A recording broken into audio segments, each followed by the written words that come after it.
The massive ship appeared without warning. One moment, the skies above Earth were normal. The next, a dark shape blocked the sun over North America. It was bigger than anything humans had ever built, stretching nearly 5 miles from end to end. Panic spread across the globe.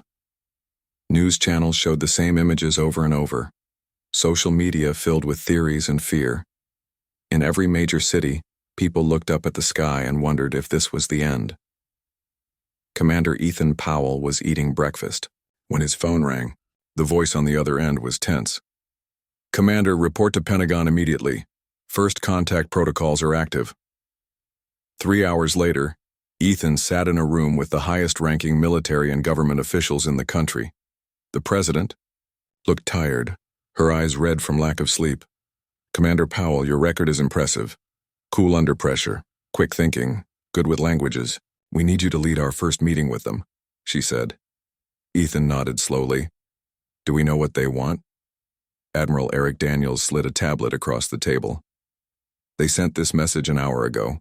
They want to meet with Earth's representatives. They've agreed to allow a small team to board their vessel." "And if I refuse?" Ethan asked. The room grew quiet. The Secretary of Defense spoke up. "That's not an option, Commander." The next day, Ethan led a small team toward the alien ship. Dr. Samantha Wright sat beside him in the transport helicopter, reviewing data on her tablet. "I've been studying the limited scans we have," she said. "Their biology is unlike anything I've seen. Not carbon-based like us, more silicon-based, I think." Ethan glanced at her. "Will they look like us?" Sam shook her head.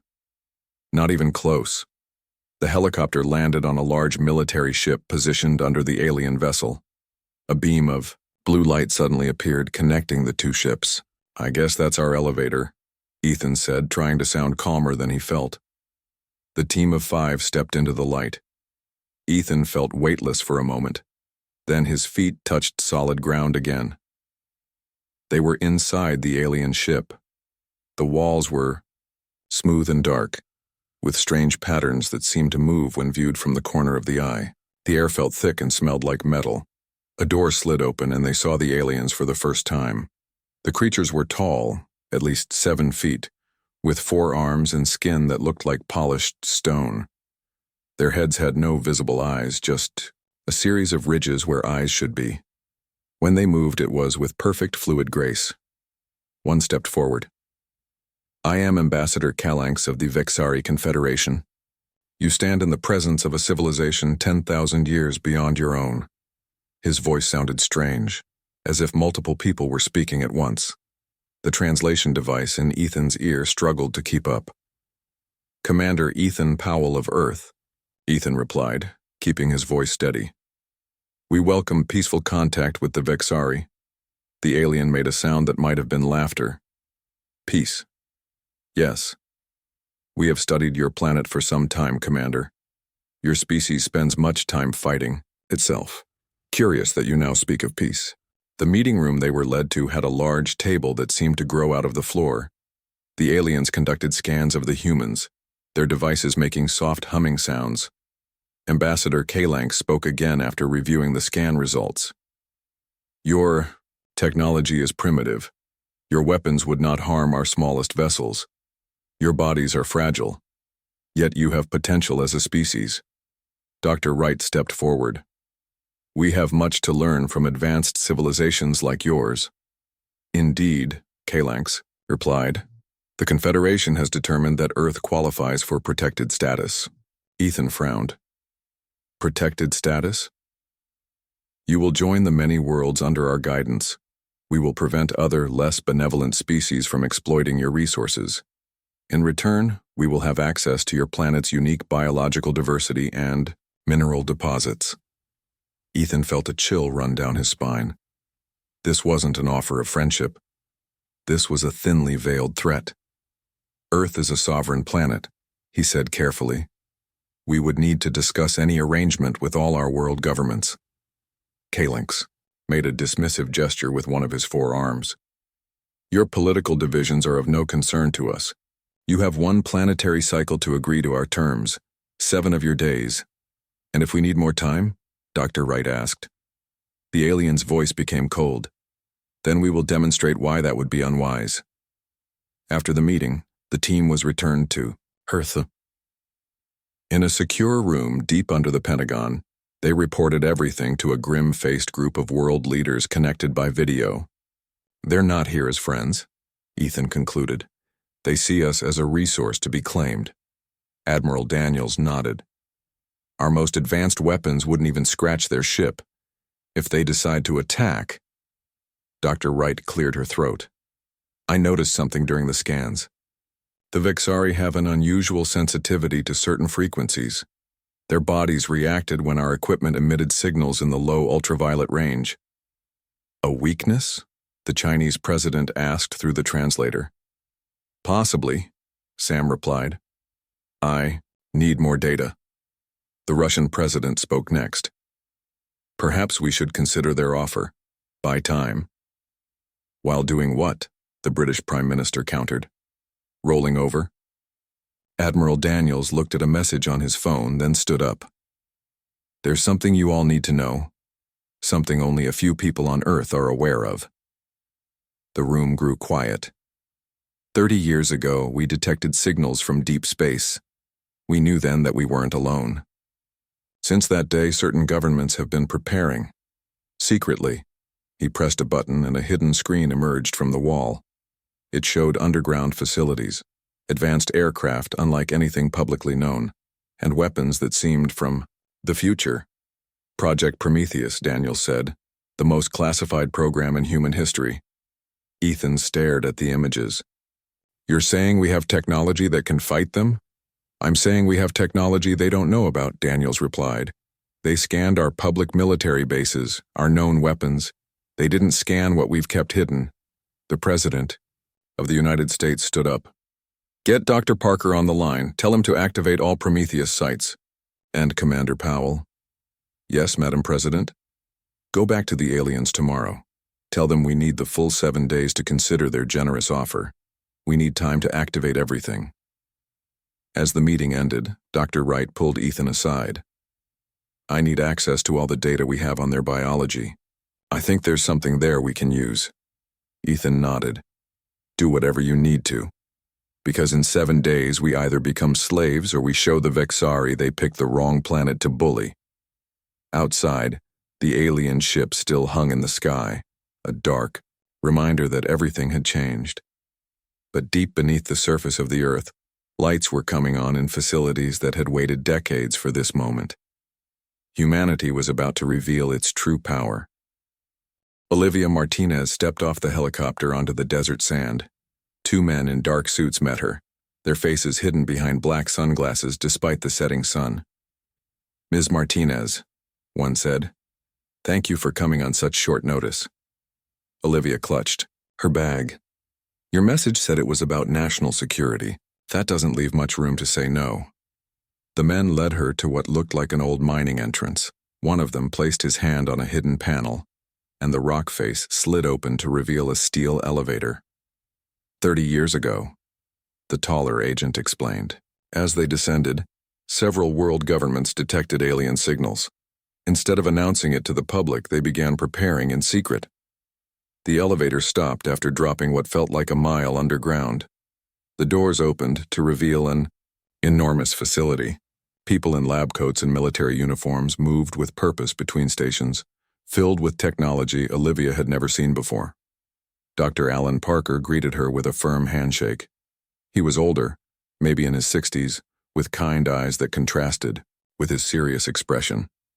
Ms. Martinez, your work on advanced propulsion systems is exactly what we need. Welcome to Project Prometheus. Olivia looked around in amazement. I don't understand. None of this technology should exist yet. Dr. Parker smiled slightly. That's what our visitors believe too. In another part of the facility, Jack Sullivan watched as soldiers trained in strange-looking suits. The armor was sleek and fitted to the body, with glowing lines running along the joints. Again, Jack called out. Move like the suit is part of you. Let it enhance your natural movements. A young soldier jumped and easily cleared a 15-foot wall. Another lifted a weight that had to be close to 1,000 pounds. Jack had been recruited from Special Forces 5 years ago. At first, he thought the whole thing was crazy, training for an alien invasion. Now that aliens were actually hovering above Earth, he felt a strange sense of relief. At least the waiting was over. In orbit around Earth, Regent Therex watched the planet's military movements from the Vexari command ship. Smaller vessels were now positioned around major cities, a show of force to remind the humans of their vulnerability. They continue normal activities, a subordinate reported. Their military vessels remain in their usual positions. No sign of unusual defense preparations. Therex nodded. I have studied their history. They spend most of their time fighting each other. They have no concept of unity in the face of a superior force. On his command screen, he could see Commander Powell's small team returning for another meeting. The humans were being surprisingly cooperative, asking for technical advice, offering tours of their facilities. It seemed they were accepting their new place in the Galactic Order. Such a shame, Therex said to himself. I had hoped for at least some resistance. It makes the conquest more satisfying. Back on Earth, Admiral Daniels stood in a secret command center beneath the Rocky Mountains. The room was filled with screens showing feed from stealth satellites that had remained dormant for years. Until now. Activate the network, he ordered. But keep them in passive mode only. We don't want the Vexari to detect them yet. Across the globe, hidden installations came to life. In the ocean depths, beneath desert sands, inside mountain ranges, humanity's secret arsenal was waking up. In the Nevada facility, Dr. Parker showed Olivia the true extent of Project Prometheus. A massive hangar revealed aircraft unlike anything the public had ever seen. We reversed engineered some concepts from signals we intercepted, Dr. Parker explained. These vessels can manipulate gravity itself. The Vexari think our most advanced aircraft are the stealth bombers and fighters they can detect. They have no idea these exist. Olivia ran her hand along the smooth hull of the nearest craft. How many do we have? Not enough, Dr. Parker said honestly. But we have other advantages they don't know about. He led her to another section where scientists worked with strange energy weapons and shield technology. This is where you come in. We need to adapt our energy systems to exploit a weakness Dr. Wright discovered. In a lab nearby, Dr. Samantha Wright studied samples taken during their visits to the Vexari ship. The aliens had allowed her to bring basic scientific equipment, not realizing how much information she could gather. Look at this, she said to Commander Powell, pointing to her screen. Their neural systems react strongly to specific frequency patterns. It's almost like an allergic reaction. Ethan leaned closer. Can we use that? If we can generate the right kind of energy pulse, we might be able to disrupt their systems temporarily, maybe long enough to give us an advantage. Ethan nodded slowly. Keep working on it. I'm meeting with Calanx again tomorrow. He thinks I'm going to start discussing surrender terms. Sam looked up from her work. And what are you really going to do? Buy us more time, Ethan replied. The longer they think we're just accepting our fate, the more we can prepare. In space, the Vexari were growing impatient. Regent Therex met with Ambassador Calanx to discuss the situation. The humans are being unusually compliant, Calanx noted. It makes me suspicious. Therex dismissed the concern. They are simply pragmatic. Their scans showed them how outmatched they are. Why fight when there is no hope of victory? Perhaps, Calanx said, but I recommend a small display of our power.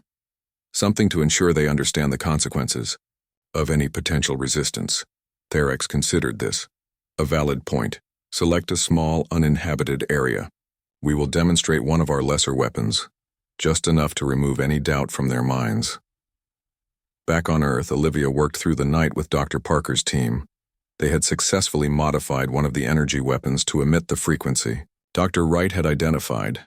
The range is limited, Olivia explained to Admiral Daniels during a video call. We'll need to get close to their ships for it to work. How close? The Admiral asked. Too close, Olivia admitted. We need a better delivery system. Jack Sullivan joined the call. My team might have a solution. We've been testing the new transport technology. We might be able to get a small team aboard their vessels. The Admiral looked skeptical. That's a high-risk operation. This whole situation is high risk, Jack countered. But if we can plant these devices directly on their ships. The meeting was interrupted when an aide rushed in. Sir, the Vexari are moving. They've positioned a weapon platform over the Arctic Ocean. Everyone watched in silence as satellite imagery showed a beam of light shooting down from the alien ship. A section of ice 3 miles wide instantly vaporized, sending a massive cloud of steam into the atmosphere. Moments later, a message came through on all communication channels. Ambassador Kalanx's voice was clear and cold. People of Earth, this demonstration was performed in an uninhabited region as a courtesy. You have 4 days remaining to formalize your acceptance of protected status. We hope this clarifies the seriousness of our offer. The transmission ended. Admiral Daniels looked at the faces on his screen. They just made a big mistake, he said quietly. They still think they're dealing with a primitive species with nowhere to hide. He straightened his uniform. Let's show them how wrong they are. As night fell across North America, the huge alien ships loomed overhead, their lights reflecting off the clouds.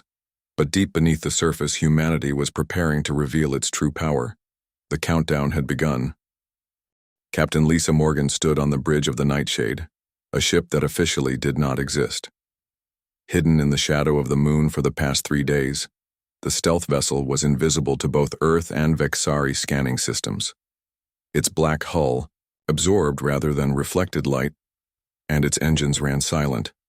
Status report, Lisa said to her crew of 20, each selected for their exceptional skills and ability to keep secrets. All systems green, Captain, her first officer replied. The Vexari fleet hasn't changed position. They still have no idea we're here. Lisa studied the tactical display. 12 Vexari warships now surrounded Earth, positioned above major cities. Their demonstration in the Arctic had sent a clear message: surrender or be destroyed. But the Vexari had made a critical mistake. They had shown their hand too early. In low Earth orbit, Ben Cooper checked the systems of his experimental fighter for the 5th time. The craft responded to his thoughts through a neural interface, making it an extension of his own body. 20 similar fighters waited in hidden hangars around the world, their pilots connected to a shared network. How's it feel? The technician asked as she adjusted something in Ben's interface. Like I'm flying without a plane, Ben replied. It's hard to explain. You won't be flying alone, she reminded him. All 20 pilots will be connected. You'll feel what they feel. Ben nodded. The neural technology was new and still felt strange, but tests had shown that pilots working together in this way could perform maneuvers no single human could achieve. At the Pentagon, General William Foster coordinated with military leaders around the world. For the first time in human history, armies that had once been enemies were now working together against a common threat. The Chinese stealth platforms are in position, a colonel reported.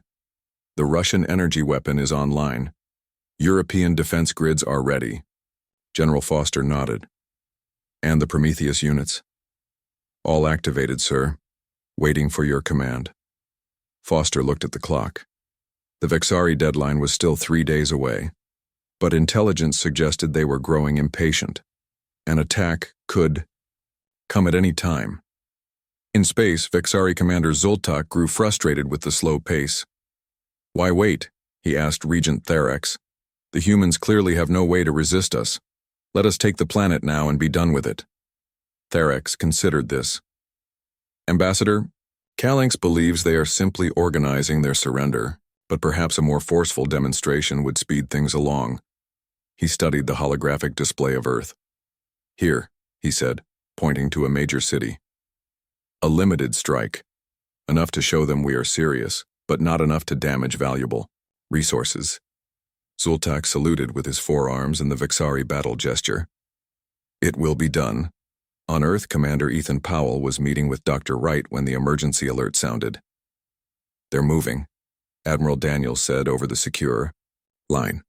A Vexari attack ship is positioning over Chicago. Energy readings suggest they're charging weapons. Ethan's face hardened. So much for the deadline. They never intended to wait. It's time, Admiral Daniels said. God help us all. Dr. Wright grabbed Ethan's arm. The frequency disruptors are ready. Not as many as we wanted, but they should work. Deploy everything, Ethan said into the phone. This ends now. High above Chicago, Vexari Commander Zoltak prepared to fire a warning shot that would destroy several city blocks. His targeting systems locked onto an area near the lake. Energy weapons at full charge, his weapons officer reported. Ready to fire on your command. Zoltak raised his hand to give the order, but before he could speak, alarms blared across his ship. Unknown object approaching from lunar orbit, his sensor officer shouted. It's moving fast. On the bridge of the Nightshade, Captain Lisa Morgan gave the order she had trained years for. All weapons hot. Target their main energy emitters. Fire when ready. The stealth ship's advanced weapons released pulses of energy that hit the Vexari vessel before they even realized they were under attack. The alien ship shuddered as its weapon systems went offline. Across Earth, hidden defense platforms emerged from the ocean, rose from underground bunkers, and decloaked in orbit. A net of human defenses suddenly appeared around the planet. Ben Cooper felt the neural link activate as his fighter launched. In his mind, he could sense the other 19 pilots connecting. Their thoughts merged into a unified consciousness, 20 bodies moving as one perfect fighting unit. All fighters engage, came General Foster's voice over the comm. You are cleared to intercept Vexari vessels. The neural-linked squadron shot toward the surprised alien ships. Their movements were impossible, tighter turns, faster accelerations than any human craft had ever achieved. The fighters danced around the larger Vexari vessels, striking with precise bursts from their energy weapons. In his command ship, Regent Therex watched in shock as human defenses appeared out of nowhere. How is this possible? He demanded. Their technology was primitive. Our scans confirmed it. On his view screen, he watched as Commander Zoltak's attack ship retreated from Earth's atmosphere, damaged by weapons that should not exist. More alarms sounded as hidden satellites activated around Earth, forming an energy barrier that began to interfere with Vexari systems. Sir, his communications officer called out, Ambassador Kalanx is requesting to speak with the human called Powell immediately. On Earth, Ethan Powell entered the secure communications room. The face of Ambassador Kalanx appeared on the screen, his usually composed features now showing clear signs of surprise. Explain this deception, Kalanx demanded.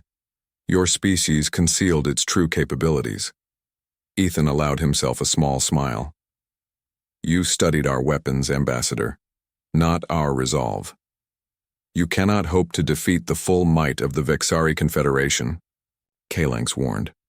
What you have seen is merely an advance force. Then perhaps you should call for reinforcements, Ethan suggested calmly. We'll be waiting.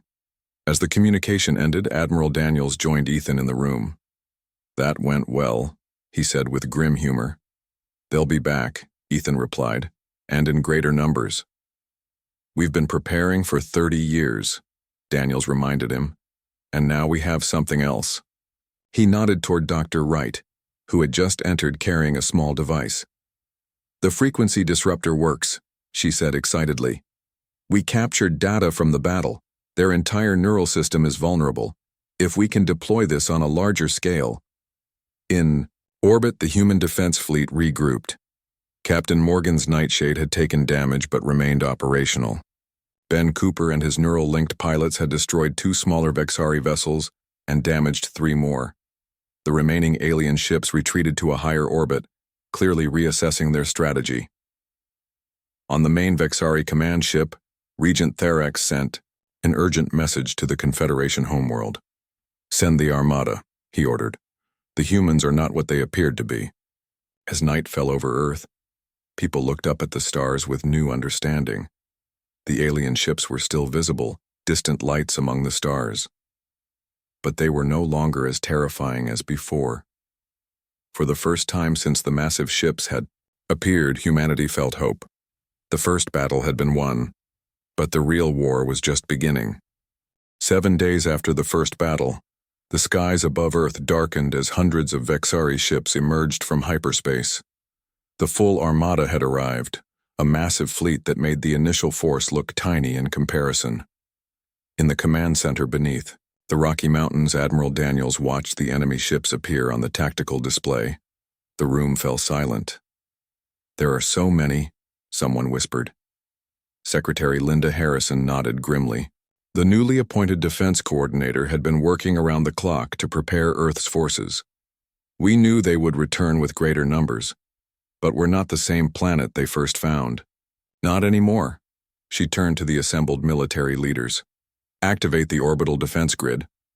Across the globe, hidden launch facilities opened. Hundreds of satellites rose into orbit, each carrying weapons that had been secretly developed over decades. They formed a protective web around the planet, powering up their systems as they reached position. Grand Admiral Selak of the Vexari studied the human defenses with interest. Unlike Regent Therex, he did not underestimate these creatures. They had surprised the initial force. He would not make the same mistake. "Their defense systems are impressive," he noted to his officers, "but primitive compared to our technology. Begin the attack pattern. 10 ships to each human city. Overwhelm them with numbers." The Vexari fleet spread out, moving into formation, their weapons charged, preparing to strike simultaneously across the globe. In a lab deep beneath Nevada, Dr. Nicole Adams made final adjustments to her life's work. The quantum nexus was a complex network of energy nodes placed at strategic points around the world. When activated, they would create a field that could disrupt Vexari technology on a planetary scale. "It's now or never," she said to her team. "If this works, we'll buy ourselves time. If it fails..." She didn't need to finish the sentence. Everyone knew what was at stake. Major Ryan Kelly checked his team's equipment one last time. The 12. Special Forces soldiers wore the most advanced combat suits ever created. The neural interfaces would enhance their strength, speed, and reaction time beyond human limits. "Remember the plan," Ryan told them. "We teleport to the Vexari flagship, plant the disruptors, and get out. Simple." One of his soldiers laughed. "Right. Simple." The experimental teleportation technology had never been used in combat before. But there was no choice now. Getting a team aboard the enemy command ship was crucial to Earth's defense. Grand Admiral Selak gave the order to begin the attack. Across the Vexari fleet, weapon systems powered up, targeting Earth's major cities. But before they could fire, Secretary Harrison activated Earth's defenses. "Quantum Nexus online," she ordered. Full power. Dr. Adams turned the key that activated her creation. Around the world, the hidden nodes came to life, generating waves of energy that spread upward into the atmosphere. In space, the Vexari ships suddenly experienced system failures. Their targeting computers went offline. Their communications became garbled. The energy field created by the quantum nexus interfered with their technology in ways they had never encountered before. "What is happening?" Grand Admiral Selak demanded as his flagship's systems flickered. Before his officers could respond, alarms sounded throughout the ship. Human forces had appeared seemingly out of nowhere. Major Kelly and his team materialized directly on the bridge of the Vexari flagship. The teleportation had worked perfectly. Before the surprised aliens could react, the soldiers moved with enhanced speed, placing frequency disruptors on key systems. The devices activated, emitting the specific frequencies Dr. Wright had discovered. The Vexari nearest to them collapsed, their neural systems overloaded by the targeted energy. "Disruptors planted," Ryan reported through his comm. "Beginning Phase 2. His team spread through the ship, placing more devices at critical junctions. The flagship systems began to fail as the disruptors took effect. On Earth, the battle was fully engaged. Ben Cooper led his neural-linked fighters against the Vexari ships. The 20 pilots moved as one mind, one body, anticipating enemy movements before they happened. Captain Morgan's Nightshade, repaired after the first battle, led a fleet of stealth vessels against the alien armada. They struck from unexpected angles, vanishing before the Vexari could lock onto them, then reappearing to attack again. The Vexari, despite their superior numbers, found themselves fighting an enemy that seemed to be everywhere and nowhere. Human forces used the planet itself as a tactical advantage, hiding behind the moon, emerging from oceans, launching from hidden mountain bases. Secretary Harrison coordinated it all from the command center, using Earth's diverse environments against the invaders. The Vexari's centralized command structure couldn't adapt quickly enough to the multi-layered human defense. On the main view screen, Grand Admiral Selak's face appeared, addressing Earth directly. "This resistance is impressive but futile," he said, though his image flickered as systems on his ship continued to fail. "You cannot hope to defeat the full might of the Confederation." Secretary Harrison stepped forward to respond. "We don't need to defeat your entire civilization, Admiral. We just need to convince you that conquering Earth would cost more than it's worth." As she spoke, Major Kelly's team completed their mission on the flagship. The frequency disruptors had been placed throughout the vessel, and the team prepared for extraction. "All devices active," Ryan reported. "Ready for teleport." But before they could activate their return sequence, Vexari security forces cornered them. A firefight broke out in the ship's main corridor. Ryan's enhanced suit took a direct hit, the energy weapon burning through to his shoulder. But the neural interface redistributed the pain, allowing him to keep fighting. His team formed a defensive position around him. "We need to hold this position for 30 more seconds until teleport recharges," his second-in-command shouted over the weapons fire. The squad fought with everything they had, their enhanced reflexes giving them an edge even against superior Vexari weapons. As the teleport system came back online, Ryan grabbed a piece of alien technology from a nearby console. "Taking a souvenir?" he said with a grim smile as the teleport activated. The team materialized back on Earth, bringing with them crucial Vexari technology and data. Scientists rushed forward to collect what would become the foundation for the next generation of human defenses. In space, Grand Admiral Selak watched as his ships continued to suffer unexpected failures. The humans were using the planet's magnetic field to enhance their disruptor effects. His sensors showed that Earth's defenses were coordinated in ways that shouldn't be possible for a species at their technological level. They learned, he realized. They saw us coming and they prepared. After hours of fighting with losses mounting on both sides, Selak made a decision that would change galactic history. He ordered a retreat.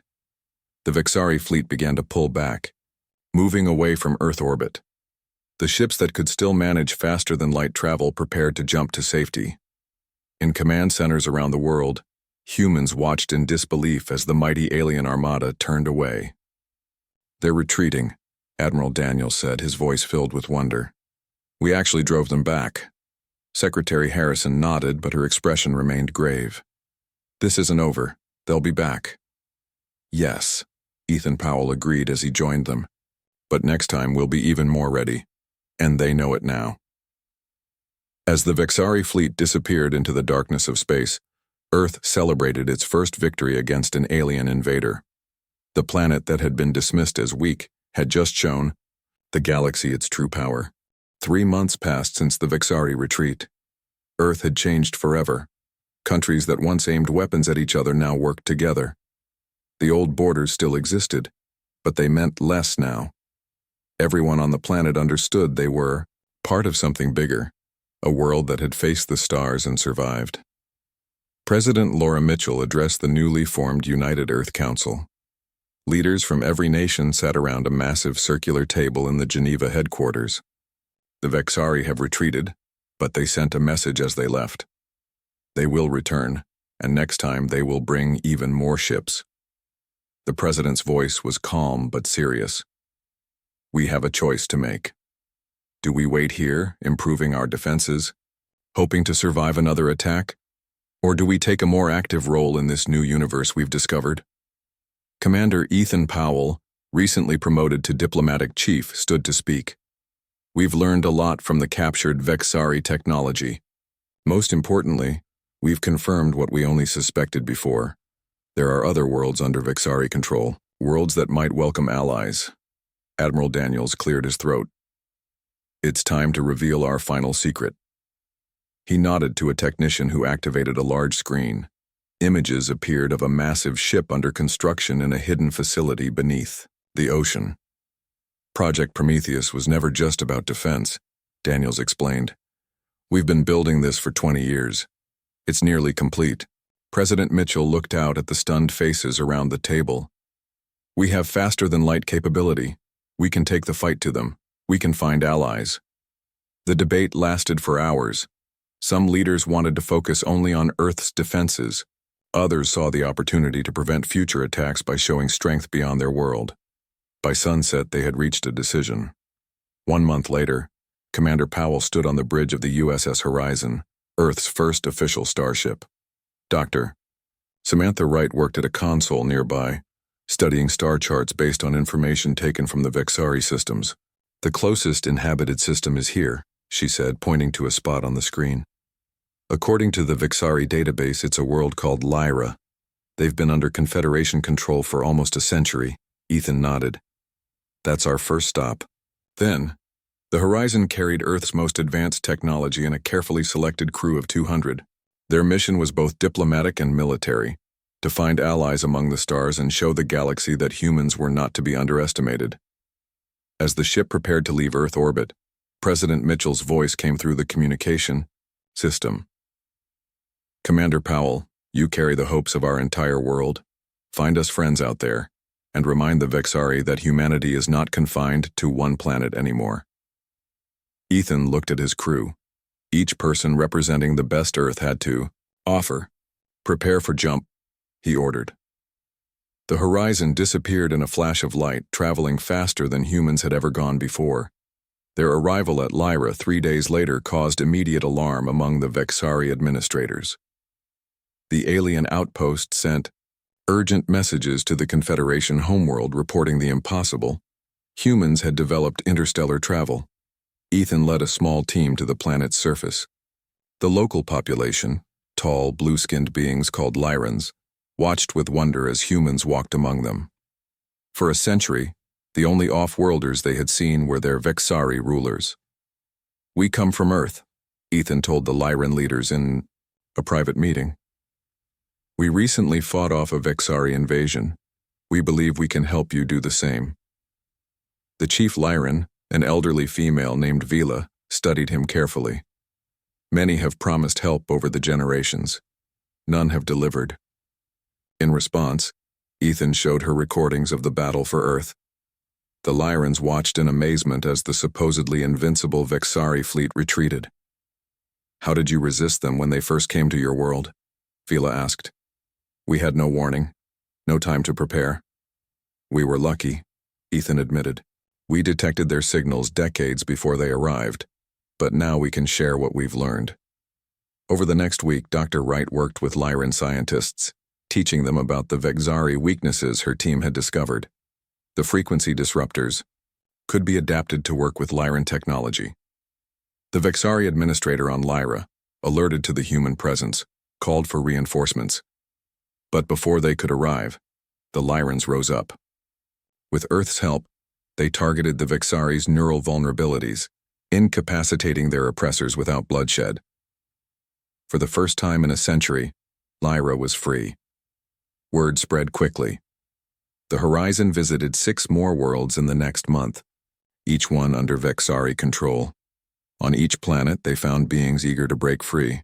The Vexari had built their empire on fear and superior technology. Now that both advantages were gone, their control was fragile. In the Grand Hall of the Vexari Confederation on their homeworld, High Chancellor Dravix received increasingly disturbing reports. Planets that had been loyal subjects for centuries were now in open rebellion. And behind it all were the humans, a species they had planned to easily conquer just months ago. "We must meet with them," Dravix finally decided. "These humans have proven more significant than we anticipated." 2 months after leaving Earth, the Horizon received a direct communication from the Vexari homeworld. High Chancellor Dravix himself requested a meeting. On a neutral planet at the edge of Vexari space, Ethan led a delegation to meet the leader of the Confederation. Dr. Wright and Admiral Daniels stood beside him as the tall, 4-armed figure of Dravix entered the room. "Commander Powell," the High Chancellor said, his voice actually showing respect. "Your species has caused quite a disruption in our galaxy." We're just getting started, Ethan replied calmly. The negotiations lasted 3 days. When they finished, the Vixari had agreed to recognize Earth's independence and the freedom of 7 formerly controlled worlds. A new alliance was forming, one based on cooperation rather than conquest.